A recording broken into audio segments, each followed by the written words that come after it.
On Thursday, we learnt a little bit more about the potential future of a European Super League. As you remember, it was initially launched some 32 months ago, but then dumped almost immediately by 9 of its 12 founder members. That followed widespread opposition, which in England went as far as the then Prime Minister Boris Johnson and the royal family through Football Association President Prince William. A ruling from the European Court of Justice this week in Luxembourg stated world and European governing bodies, FIFA and UEFA, had abused a dominant position by threatening the Super League clubs and their players with sanctions and exclusion from major competitions. So there was a ruling this week, obviously, that came out with this decision. And since that, all the Premier League sides who had agreed to join the original ESL breakaway have now distanced themselves from the competition, pledging to compete in UEFA competitions, with Liverpool the last to do so yesterday. The Reds manager, Jurgen Klopp, said whilst his opinion on the ESL hadn't changed, he is pleased that UEFA has had a bit of a shake-up.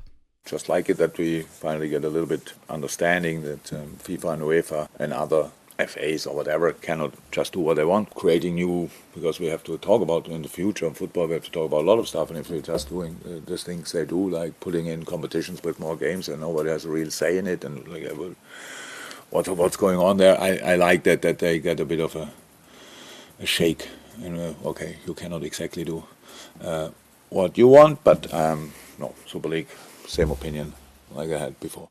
Yeah, so as I say, all those 6 Premier League clubs that had originally agreed to be a part of that breakaway ESL have now said that they're going to concentrate on the UEFA competitions. And the new ESL plan, because obviously the first one appeared to be more of a closed shop, Cass, has now been evolved, and they want to bring in a men's and a women's competition. And within the men's competition, there would be 3 leagues consisting of Blue, Gold and the Ultimate Star.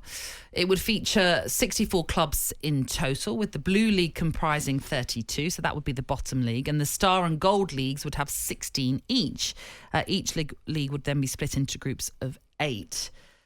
I mean, it's always complicated, isn't it, when people try and come up with new ideas. As for the women's, that instead of 3 leagues, there would be 2, which would be Star and Gold, comprising of 32 clubs in total. So before I get your thoughts on the proposals, Cass, what did you make of the last couple of days and the ruling and the fact that this European Court of Justice siding really with the ESL and believing that really there has been a monopoly by FIFA and UEFA as well with how they are operating football currently? Well, I don't think that UEFA and FIFA have covered themselves in glory in many ways sometimes. I've always felt they've had way too much power. And look, we know some of the instances have happened. There's been World Cup selections that have clearly had a bias. There's been money that's been paid of huge amounts to take on tournaments. And I think sometimes they've got away from the crux of the matter, is that how football is important at certain levels. And I'm happy that FIFA and UEFA get challenged, because like Jurgen Klopp said there, they can't just have this free card to just keep doing what they want. And clubs are looking to make more revenue.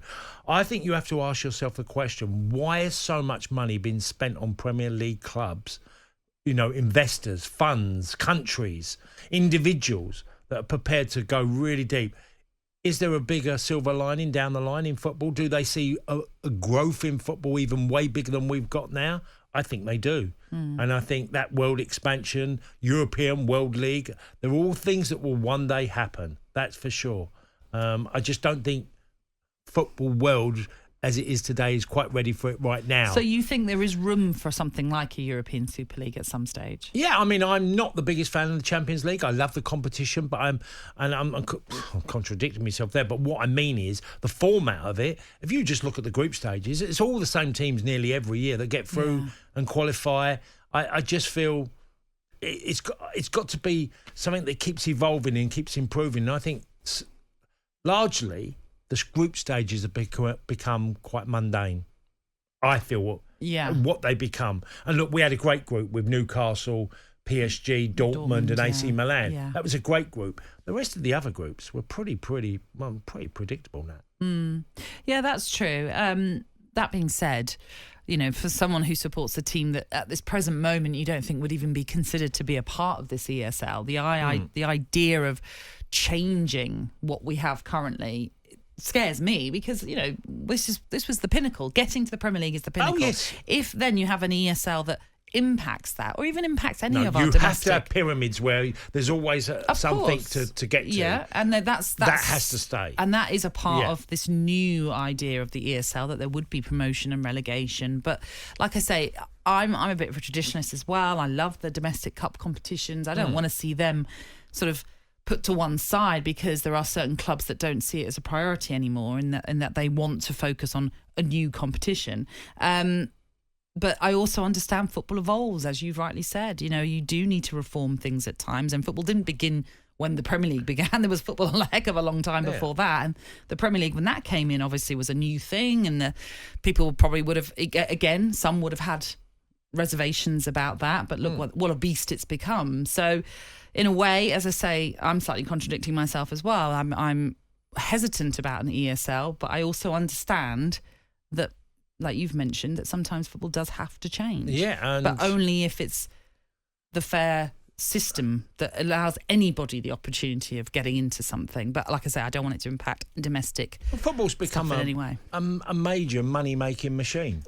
Yeah. And it's had impacts in cities, towns all over the country, the wealth it brings to these places, and also further down the ladder, I've seen many non-league clubs now improve everything, the infrastructure of their football club, their facilities, just generally change. Non-league is not non-league now. That is a much higher level. Their training facilities are fantastic. And I see that all over the country. That's happening. So football has been benefiting with a lot of things that are happening. It's just that I just don't want the elite to have way too much, and then it becomes a closed shop. Yeah, I just don't want a closed shop. It's always got to have a door open for, the dream story, the fairy tale. It has to be there. Well, as I said, as things stand, though, the 6 Premier League clubs who had originally signed up for it will not be participating in the ESL as it stands anyway. Okay. Well, it's always on my mind now about all this. Honestly. I'm sure. I always think this with football. Yeah. But the fact that where it ends up, where it's going, because football keeps changing. Laws keep changing all the time. Mm-hmm. The game, the new formats are always different, and it keeps doing that.